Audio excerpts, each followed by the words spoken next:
Hello everyone, so today we're here in Athlone Regional Sports Centre for the first episode of our Active Spaces series. Today we'll be meeting Liam Cunningham, who is the General Manager of the facility, who's going to give us a behind the scenes tour of the space. So let's check it out.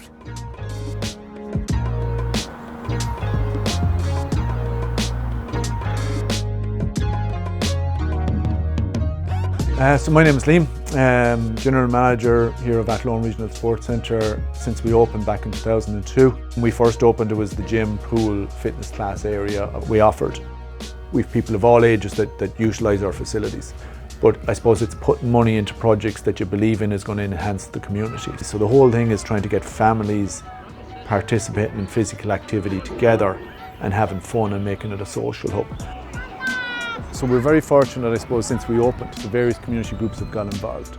So the local, I suppose, Orchard Society have planted the apple trees here. So they've planted the various apple trees on it. And I suppose that gives the community then some ownership or some involvement and some, I suppose, feeling towards the park. And you can see that in the way people are very proud that the park is there for them and they feel that this is their park to utilise and come as a family together, you know. So they kind of like own a piece a piece of the whole project. You actually start walking around, it is amazing how big the facility is here.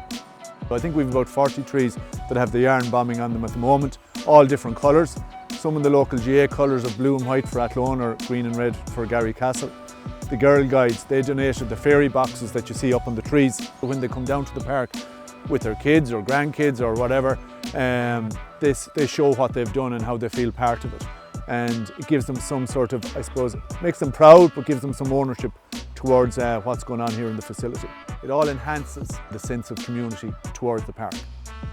In designing the park and developing the park, you know, we wanted to make a 2.5 kilometre loop, but on top of that then we wanted to add in some gradients just to make it a little bit more challenging. So we put in some hills here and stuff like that, and then we made this in a loop if someone just wanted to do hill training. So when we were designing that, we were kind of thinking of just how we'd make it more challenging for those that wanted to do the 5 kilometres but didn't want to just completely flat. And if you just wanted to engage in the training of just doing hill training, interval training, you could utilise this space also. Then Tilda's have their adult training centre, so Tilda's a school for, I suppose, adults with special needs, etc. They put this in free of charge just to add another amenity to the park. We come up with this other area up here that was kind of just wasteland, and we've transformed it into what we call Pirate Island, so I'll show you that next now. So that was a street post that we got that we were able to recycle, and the boat then we bought in a local auction.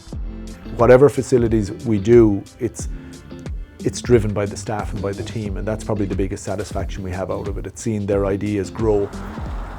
How do you actually get the likes of St Kilda's come on board, like those kind of community groups to come on board and actually be part of it? So we're very fortunate. So as I suppose a lot of our staff are here a long time to build up relationships. So you're building up a relationship with Joe Brill in the Athlone Training Centre or the Family Resource Centre or any of the groups, and you're trying to enhance them or encourage them to be active. And sometimes the groups come themselves. So we were delighted, for example, for the Tidy Towns who said, look, we want to do this here. Would that be okay? And we asked then, what can we help you, or what we did. So we obviously put the bench in there beside it and the plinth, and then you're just trying to add to these things all the time so that they're enhanced. Hopefully transferring some of that throughput then inside, you know, going swimming, yes, utilising the gym, going to the fitness classes, whatever it is. Yeah, because like obviously when children kind of see maybe people coming out or other kids kind of coming out of the facility, they're interested in what's inside, you know, and that's where kind of... And the park run is here then every Saturday, so that's the park run is a free, they come down here, there's over 80 people partaking in the park run, 80 to 100 every Saturday morning.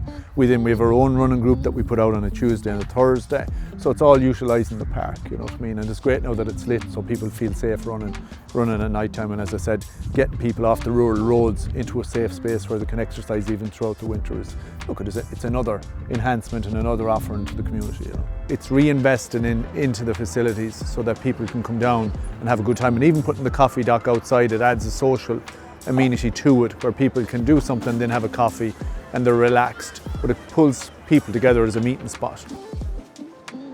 If the fitness industry, leisure industry in Ireland didn't have a trade body, who would set the standards? And for our customers coming in the door, they need to know it's a safe industry, that it's well regulated, that it's high standards.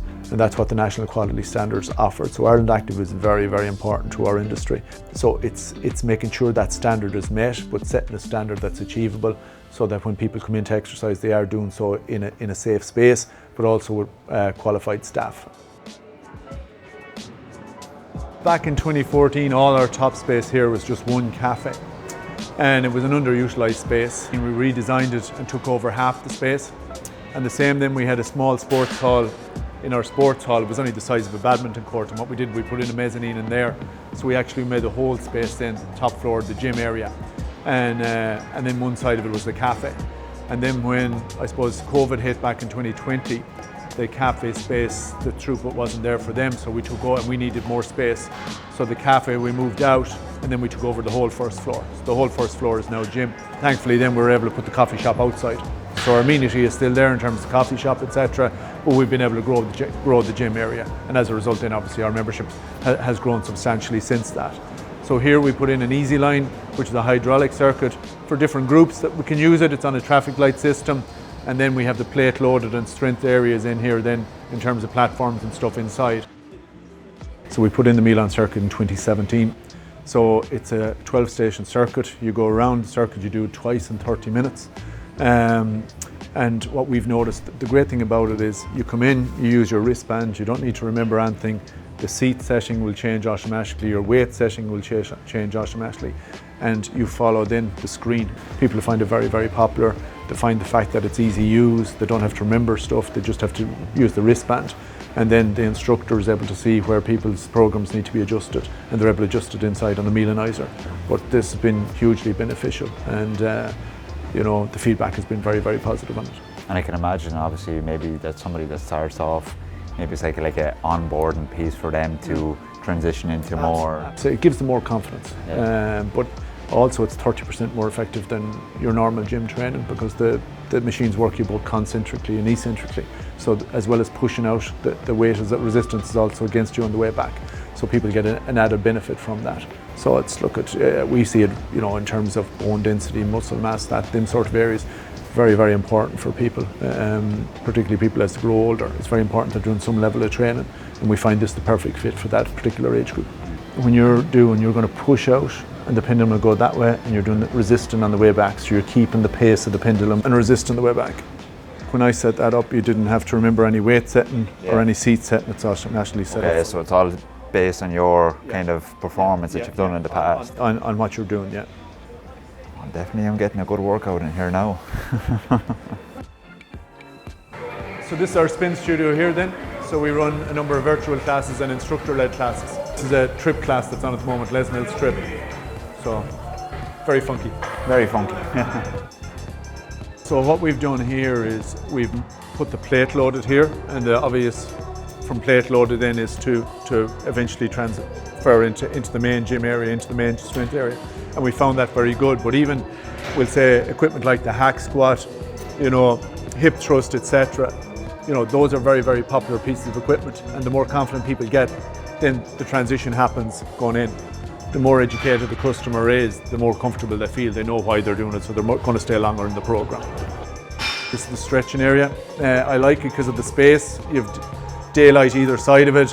You have a nice colour, and then you have different apparatus that you can use as you go along. So if you're stretching, or if you're doing some activation at the start of your session, or if you're doing your cool down at the end, it's a really fun space to do it in, and it's a very, very popular space, and people like it.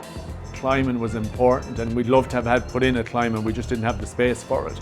But from a stretching perspective, we find this really, really good. So people stretching upper body, lower body, you know, the rig being here for anyone that wanted to do the monkey bars, and obviously the climbing here with the rope. And then you have a good soft underlay underneath, just to minimise any fall height risks, etc. So it's encouraging people to use that. But certainly even from a stretching point of view, it's a nice place to come. If people can flow, if the stretching area is full outside, they certainly can come here and do a stretch in here. And we find the bars really, really good, and people are able to utilise them to get better stretching in. This is our one of our cardio spaces, and at night time then it's nicely lit again, where we dim the lights and you have different colour hue come across from the lights.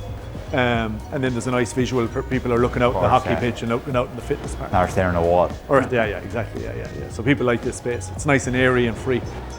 This was our old kitchen as part of the coffee shop, so we had a circular room. So we had to come up with ideas of what we'd use it for. So we put the box master and some boxing bags in there. And when I came in 2002, I certainly wasn't thinking I was going to be here any more than, a couple of years, maybe 5-6 years and go on. And here you are 23 years later and still driven and still hungry and still want to enhance the facility even more. So it's been a brilliant journey, but the secret of the industry in Ireland is networking. There's so many good people. It's a small country and you're able to pick up the phone there and ring Kevin in the West Park or Clodagh in Swan or whoever it is, and there's brilliant network and opportunities within the industry. So you never feel that you are the only one that has these issues or has these problems or whatever it is, but not that we have many, thankfully, but it's just growing, being part of that industry, and it's a real energetic industry, the fitness industry, and it's brilliant to be a part of it. But this is a big part for yourselves in terms of your members. It's a 25-metre pool, hugely popular. Our programme is very, very strong. And same as our swimming lesson programs, as many swimming lesson programs across the country are full.